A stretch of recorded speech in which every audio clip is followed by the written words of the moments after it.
Hi everybody, I'm Trucker Matt, and that's Bender, the godly shop dog with the big old 7 on his chest. Always a godly boy.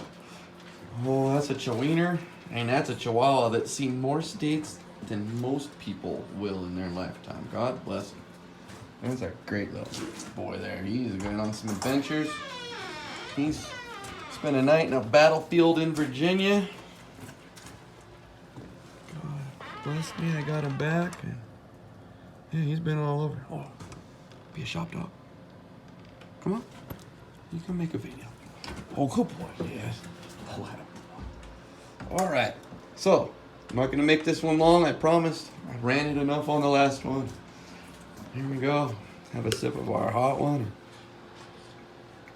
Get down to what I've done so far on the Stumpy Nubs raised panel jig.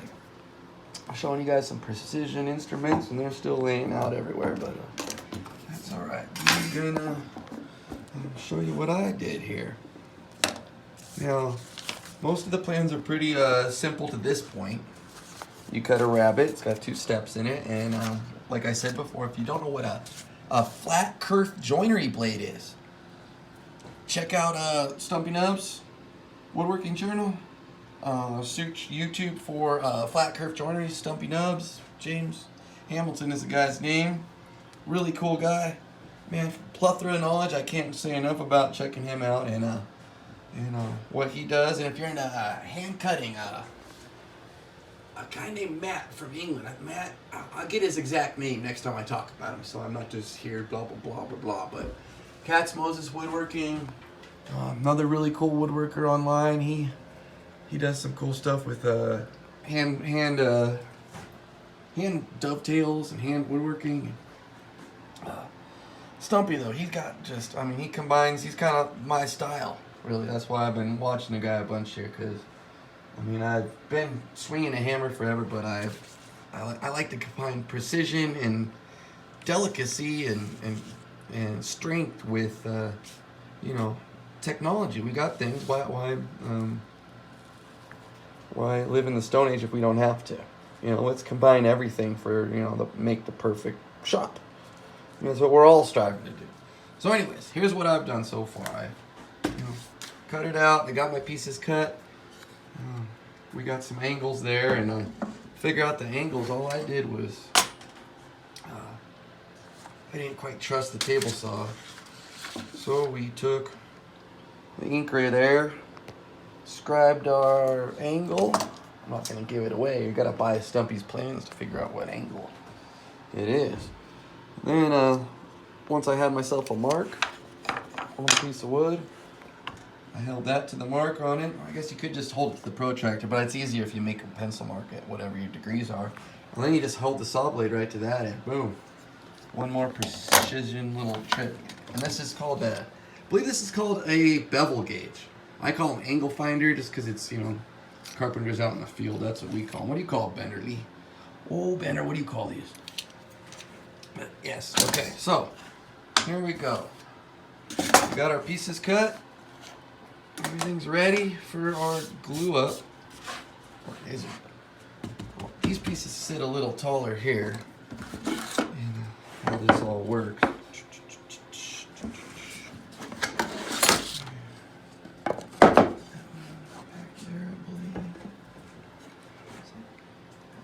Yeah, that goes back there. So you get yourself a place to stop.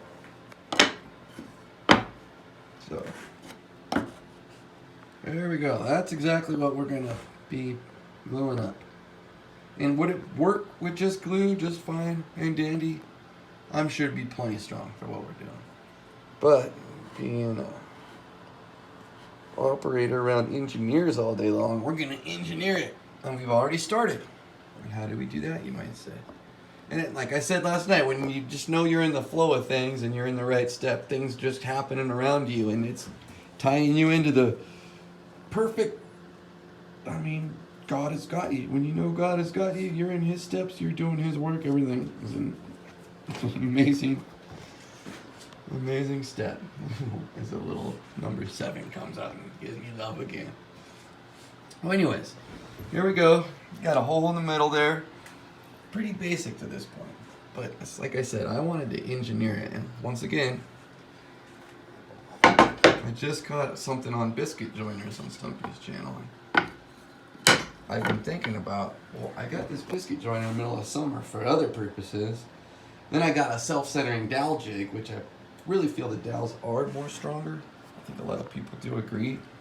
But in this joint, I didn't need strength. I figured I would experiment with the biscuit joiner, and it worked out bitchin'. Now I'm only worried about lining my glue up side to side. I only have one plane, one axis to concern myself when I clamp that down and glue it in place. So sweet, gotta love these biscuits, man. I only did 2 test cuts. I did one to kind of see, guys call it registering, but I prefer almost your constant. Find your constant. You know, if you start from the bottom, stay on the bottom. Or you register from the bottom, register from the bottom on the other piece. You can see, especially in this, man, I was blessed. This, laying around here, and the other shed was this 11 ply. Really cool, perfect for this project. But yeah, you see it right there. You can see that was centered on the thing, on the it's a Porter cable biscuit joiner. I'm using DeWalt tools for years. Did not know DeWalt and Porter cable were the same thing. Got that off Amazon. I was missing a blade and called them up, and they just sent me another one just like that. But yeah, you can see right there. Everything lines up perfectly. Like that. One-handed here. Once again, no editing. But yeah, like that, not so well. That was centered on the thing because they're not registered. I flipped the other piece around. So if you don't register from the same side, if it mattered, just a scrap piece, but if it mattered, you'd be off. So make sure if you start on the bottom of the piece where you hold the biscuit joiner, hold it to the bottom on the other piece, and vice versa. And for this, took a little bit different type of a cut, which, and there's my practice for that, just to kind of see. I wanted the biscuits back from that side if they're going to favor an edge, so I didn't center it on purpose. I wanted them to be away from the face of where the work's going to actually be taking place there. Just in case there's any expansion, I want this plane where the panels are going to slide to remain constant, not swell or anything. So, yeah, that is my first variation on the Stumpy Nubs raised panel jig. I am putting those 3 biscuits on this piece. Goes across there. And we're going to glue those in next. And then I'm quite positive I'm going to play with my self-centering dowel jig and put dowels. I might biscuit the shorter one. I might do another row of biscuit. That was pretty easy, and I don't think I need big dowels in there. I don't see that teetering much.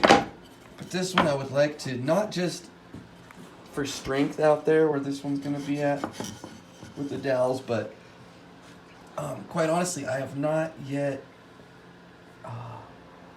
used dowels where I've come out of the center of a piece like that. It's all been edge joinery, edge to edge or corners, and that's all easy with the self-centering dowel jig. So this is going to be, well, of course, this side will be self-centered, and then I'm going to have to figure out the holes and so on and so forth from there. So that's where this is going to be interesting. So that video will be up next, but I'll let that glue dry. And man, 9 minutes. Once again, I tried to make a quick video. I promise I'm going to get better at this with my editing and everything else.